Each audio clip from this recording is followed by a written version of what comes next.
और मैं ये जो बात अभी आप लोगों से कर रहा था कि एक छोटा बच्चा, जो इस बच्चे से मैं बात कर रहा था फ़ाखर से, कि एक छोटा बच्चा है वो यतीम पैदा हुआ, उसने फ़ादर को देखा ही नहीं है, ठीक है। फिर उसकी वालदा भी इतनी टफ़ टाइम में फ़ौत हो गई हैं, उसकी बड़ी हार्ड किस्म की मेमोरीज़ होनी चाहिए जो उसे हॉन्ट करनी चाहिए। उसे अल्लाह के ख़िलाफ़ हो जाना चाहिए या नेचर के ख़िलाफ़ हो जाना चाहिए कि ये मेरे साथ ऐसा क्यों किया गया, ठीक। या कोई नहीं किसी का होता, कोई किसी से प्यार नहीं करता, ये नहीं होता, वो नहीं, no he is not doing this. और फिर उसके बाद गुर्बत और सारा कुछ करने के बावजूद वो प्यार ही प्यार हैं। और फिर अगर पैगम्बरी मिली भी है, पैगम्बरी की ड्यूटी दी भी गई है, तो वो भी इतनी टफ़ है। और फिर अल्लाह बेटे की नेमत भी नहीं दे रहा, दिया है तो 2.5 साल बाद वो फौत भी हो गया है। लोग ताने भी मार रहे हैं कि क्यों जी इनकी करामत कहाँ गई, ठीक है। अल्लाह इनकी हेल्प क्यों नहीं कर रहा, हमने इनके ऊपर उजड़ी फेंकी है, हमने इनको पत्थर मारे हैं, तो अल्लाह हमें क्यों नहीं कुछ कर रहा। People are so much daring. और वो आगे से कह रहे हैं मेरा अल्लाह रहमान है, वो उनको नहीं बता रहे, वो अपने अल्लाह को कह रहे हैं कि आप रहमान हैं, आपने कुछ नहीं करना, कोई बात नहीं है, मेरे साथ ऐसे कर रहे हैं, मैं इनको प्यार कर लूँगा। लेकिन फिर एक जगह बेटा ऐसी आई है, सूरह तौबा की आयत देख लीजिएगा सारे मुसलमानों, स्पेशली आखिरी जो 3rd पार्ट है उसका,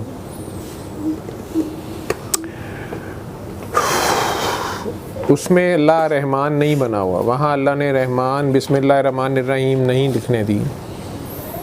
और उसकी रीज़न ये जंग मौता, फ़तह मक्का, जंग तबूक के डेज़ हैं, जब इस्लाम बहुत पावरफुल होता गया है, रूम तक से टक्कर ले ली है, पैसा भी आ गया है, मुसलमान तादाद में बहुत ज़्यादा हो गए हैं, पुराने साथी भी हैं, नए भी आ गए हैं, और वहाँ पर आपस में पार्टियाँ बाजियाँ भी होनी है शुरू। और एक दूसरे के साथ मुसलमानों ने हत्ता कि ये भी जुल्म कर लिया कि हुजूर के पीछे जो नमाज़ पढ़ रहे हैं, जो उनकी मस्जिद में उनके साथ हैं या उनके साथी बने हुए हैं, उनमें मुनाफिक मिल गए, उनकी आपस में नफाक फैला, उनमें नफाक आया, कईयों में इत्तफाक नहीं नफाक पे आए, चाहे म्यूचुअल जेलसीज़ में आए या वर्ल्डली बेनिफिट्स के लिए आए। और यहाँ तक की बात कर गए कि नौज़बिल्ला के नबी करीम सल्लल्लाहु अलैहि वसल्लम तो अपनी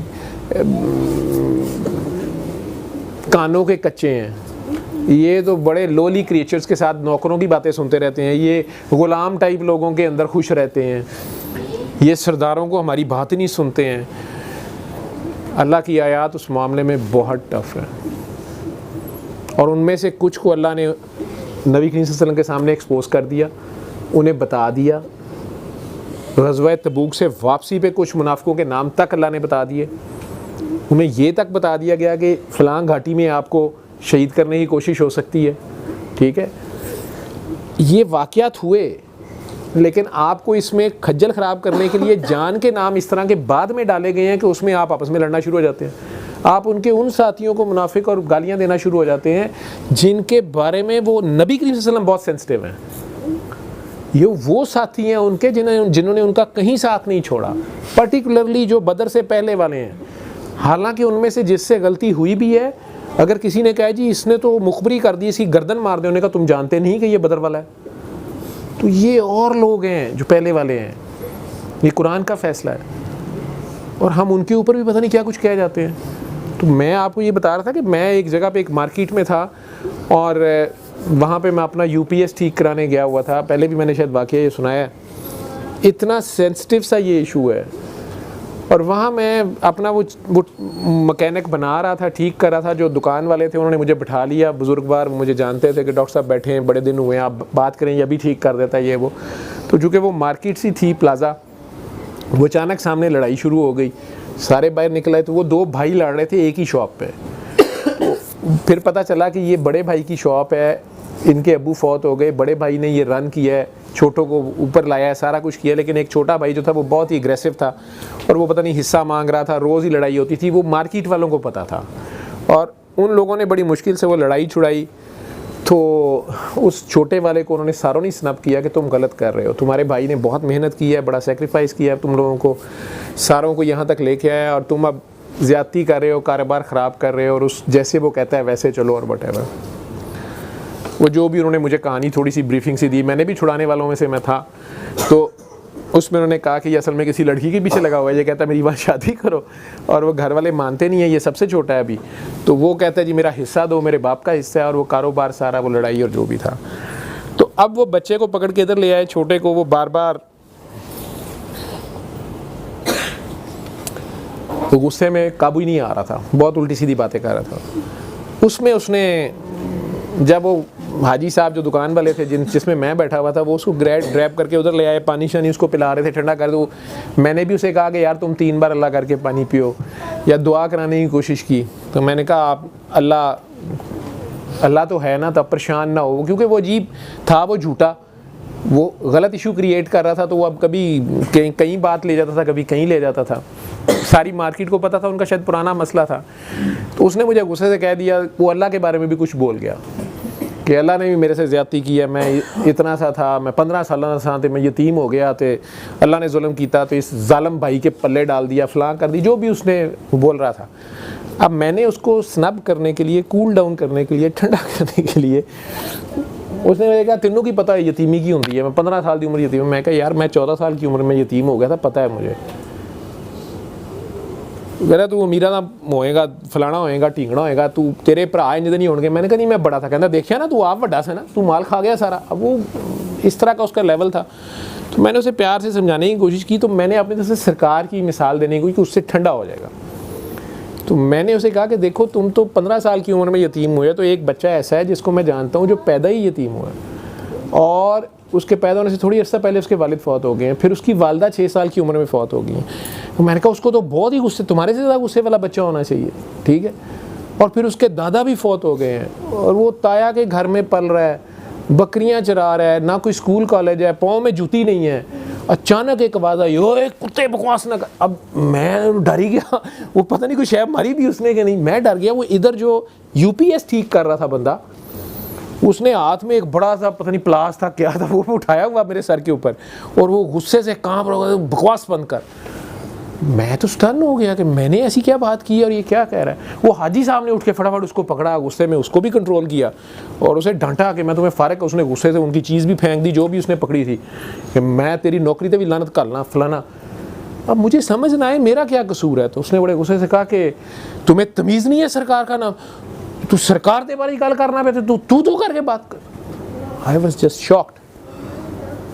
मैं तो वैसे अगर ग्रामर में आप कहेंगे तो मैं गायब सीगा, वाहिद गायब का सीगा यूज़ कर रहा था और इस तरह करके बात कर रहा था कि अभी वो बंदा सोचे, वो लड़का जो गुस्से में है वो सोचे कि किस बच्चे की बात हो रही है, ठीक है। तो मैं बहुत इज़्ज़त एहतराम और उस तरह की बात नहीं कर रहा था कि पहले वो सोचने पे मजबूर हो, वो ज़रा इस पहेली को बूझे मैं किन की बात कर रहा हूँ, और वो उसका ध्यान उधर से हटके उधर हो जाए। लेकिन उतनी देर में वो आशिक जो था, मैं उसको गलत नहीं कहूँगा, उसका अपना कोई प्यार और है, एहतराम है ना, और मैं समझता हूँ कि वो अल्लाह ही उसके थ्रू करा रहा था मेरे से। अल्लाह ने मुझे भी कह दिया कि जो इस बात पे जज्बाती है, अल्लाह के कह रहा है कि आप उनका नाम भी ठीक नहीं लेते, आप उन्हें यार रसूल ना के, शायद अल्लाह को उस तरह भी कहना बड़ा पसंद नहीं आ रहा था। मैं तो बड़ी देर बैठा रहा, उससे मैंने माफ़ी मांगी, उठ के गले लगाया, माथा चूमा, और मैंने कहा कि तू बिल्कुल ठीक कह रहा है, मैं ही गलत हूँ, मैं तो आइंदा से उनका नाम ही नहीं लूँगा, मैं माफ़ी चाहता हूँ। लेकिन ये नहीं कि मैंने सरकार को छोड़ दिया, लेकिन उनके बारे में कोई भी बात करते हुए, कोई वाक़या, कोई हदीस, एक वाक़या हमें, अब मुझे नहीं पता, एक वाक़या आप लोगों के तो अब नहीं होगा, हमारे दौर की बुक्स में, इस्लामियात में, मशरिक़ी उलूम में छोटे होते बहुत लिखे जाते थे 2 वाक़यात। एक होता था कि नबी करीम सल्लल्लाहु अलैहि वसल्लम पे एक औरत 12 साल कूड़ा फेंकती रही और उन्होंने उसको कुछ नहीं कहा, रास्ता भी नहीं बदला, और फिर जब उसने नहीं फेंका 1 दिन 2 दिन, तो तीसरे दिन वो उसके घर पता करने चले गए, पता चला वो तो बहुत बीमार है, उन्होंने उसकी तीमारदारी की, उसका घर साफ़ किया, सारा खाना पका के दिया, तो वो इतनी शर्मिंदा हुई कि वो मुसलमान हो गई। एक ये वाक़या हमने छोटे होते पढ़ा, हमारी इस्लामियात में लिखा हुआ था, हम तो तहकीकें नहीं कर सकते, हमारी मेमोरी में बैठ गया, ठीक है। दूसरा एक ये भी वाक़या आता था कि जी किसी औरत ने चोरी कर ली फ़तह मक्का के बाद शायद, तो लेकिन वो सरदारों की बेटी थी और किसी सरदार की बेटी थी और उसका नाम भी फ़ातिमा था। तो उसकी सिफारिश के लिए वो लोग आए और उन्होंने कहा कि जी आप जो है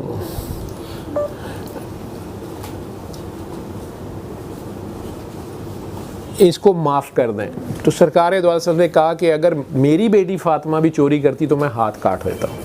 ठीक है, हमने ये भी पढ़ा हुआ था, कोर्ट भी कहीं कर देते थे। मुझे बड़ी अच्छी तरह याद है कि क्रिकेट खेलता होता था छोटी एज में। हम मैट्रिक में नहीं, मैं उस वक़्त मेडिकल कॉलेज में था, भाई मेरा शायद ACC या CA कर रहा था, तो उसके पास वो बच्चा पढ़ने आता था, आई डोंट नो, शायद वो मैथ्स पढ़ने आता था, उससे मैट्रिक या FSC का बच्चा था। तो बाद में पता चला कि वो कादियानी भी था। लेकिन उस बच्चे ने मुझे, उस लड़के ने मुझे एक दिन अचानक, पता नहीं मैं किसी बच्चे से बात कर रहा था या क्या बात कर रहा था, उसके साथ बात क्यों हुई मुझे ये स्टार्ट नहीं याद है। तो उसने अचानक मुझे कहा जी कि आप लोगों के पास, हम लोगों को हाफ़ हिस्ट्री और इस्लामियात पढ़ाई जाती है, ये वाकई झूठ है हजूर के अफ़वा दरगुज़र वाला कि वो औरत 12-13 साल कूड़ा फेंकती रही, ये सब झूठ है। और वो कोई इतनी नौज़बिल्ला बर्दाश्त वाले नहीं थे और ना ही वो माफ़ करते थे। और जो दूसरा वाक़या सुनाया जाता है कि उन्होंने कहा अगर फ़ातिमा भी चोरी करती तो मैं हाथ काट देती, तो वो वाक़या इतना बताया जाता है, हालांकि उन्होंने नहीं हाथ काटा था, बाद में उस लड़की की सिफारिश मान ली थी। अब मैं उस लड़के की शक्ल देखी जाऊँ, और मेरा चूँकि अपना नॉलेज नहीं था, मैं बेटा मजहबी बहस कभी भी नहीं करता, ठीक है, क्योंकि मज़हब में मैं लॉजिक शॉजिक देता ही नहीं किसी को। हाँ, अगर ये हिस्ट्री की बात हो तो हिस्ट्री जो है ना बेटा, उसमें बहुत सी डिस्टॉर्शंस ऐड की गई हैं। तो कुरान को ही हम समझ लें, इतना काफ़ी है। आगे से इन चीज़ों की तहकीक ज़रूर होनी चाहिए। तो मैंने उस बच्चे को कहा कि आप ये बात कर क्यों रहे हैं, मतलब आप ये क्या बात मेरे से कर रहे हैं, क्योंकि टॉपिक कुछ और था हमारा। मूसा ये ले ले, आप मुझे ये बात क्यों कहना चाह रहे हैं। मुझे अब मुझे याद नहीं कि उस वक़्त किस टॉपिक पे बात हो रही थी या क्या बात थी, अचानक उसने क्यों ये बात की बीच में। वो बड़ा टॉन्टिंग वे में ये बात करके चला गया। मुझे पता चला कि उस दिन सुबह शायद या एक दिन पहले कोई वो जो कादियानी से लोग हैं, उनकी शायद किसी इबादतगाह पे कहीं हमला हुआ था, व्हाटएवर जो भी हुआ था। और वो लड़का ये एक्सपेक्ट कर रहा था कि शायद मुझे पता है कि वो कादियानी, मुझे नहीं पता था, ठीक है, और ना मैं कोई ऐसी डिबेट कर रहा था या कह रहा था या नहीं कह रहा था। अभी मैं ये वाक़या फिर अपने उसी में कहीं किसी वीडियो में नरेट कर गया कि नबी करीम सल्लल्लाहु अलैहि वसल्लम माफ़ी, मतलब वो तो कूड़ा फेंकने वाले को भी माफ़ करते थे। तो एक साहब ने नीचे कमेंट्स में मुझे काफ़ी लताड़ा, उन्होंने कहा जी कि ये मैं भी इसका पता कर, मुझे पता है कि ये वाक़या जो कहा जाता है 12 साल का, ये किसी हदीस की किताब में नहीं है, ठीक है। अब ये हमारे कोर्स की बुक्स में किसने डाला, उसका मकसद क्या था, अच्छा मकसद था कि बुरा मकसद था, या वो कोई हकायत बना के बयान कर रहा था, अल्लाह जाने, उसके साथ वो जाने और अल्लाह जाने। हमारे ज़हनों में ये बात बैठ गई, हम बच्चे हैं, पढ़ा हमने, हम आपस में, तो मैं कोई मजहबी आलम तो है नहीं, मैं तो आपको इस्लाम नहीं सिखा रहा था, मैं मज़हब का दावा कर रहा हूँ, ना मैं कोई इल्म झाड़ रहा हूँ, ना आलम होने का दावेदार हूँ। मैं तो किसी रेफरेंस में बीच में यूज़ करूँगा ना, किसी बंदे को कि यार चल माफ़ कर दे, हुज़ूर सल्लल्लाहु अलैहि वसल्लम माफ़ करते थे, ये तो हमें पता है कि वो अफ़्व दरगुज़र करते थे।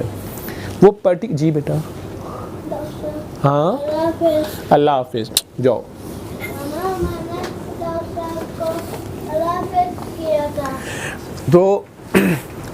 तो वो वाक़या उन्होंने उसके नीचे लिख दिया कि जी डॉक्टर साहब को पता है कोई नहीं है, और हजूर की तो किसी की जुर्रत नहीं थी उन्हें हाथ लगाए मक्का के दिनों में, या उनके ऊपर कोई कूड़ा फेंक दे।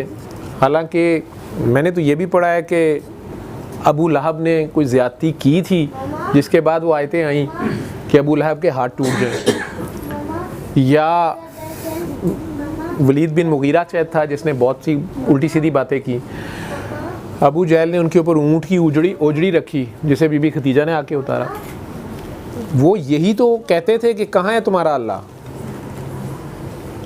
अल्लाह अजाब नबी के केस में उस वक़्त लेके आता है या आप उसे शहीद कर दें, फिर उसका बदला अल्लाह लेता है उन कौमों से, और या नबी अगर बद्दुआ दे दे, उनकी आह निकल जाए। लेकिन नबी करीम सल्लल्लाहु अलैहि वसल्लम का ये ख़ास खासा है कि उन्होंने ऐसा काम नहीं किया, उन्होंने भलाई की ही दुआ दी है। उसका मतलब ये नहीं है कि हम इसको प्ली बना के तो उनके बारे में जो मर्ज़ी बकवास कर दें और कहें जी वो तो माफ़ी करते थे आप भी माफ़ी कर दें। नहीं, वो उनके दौर में। और कौन से सवाल हैं?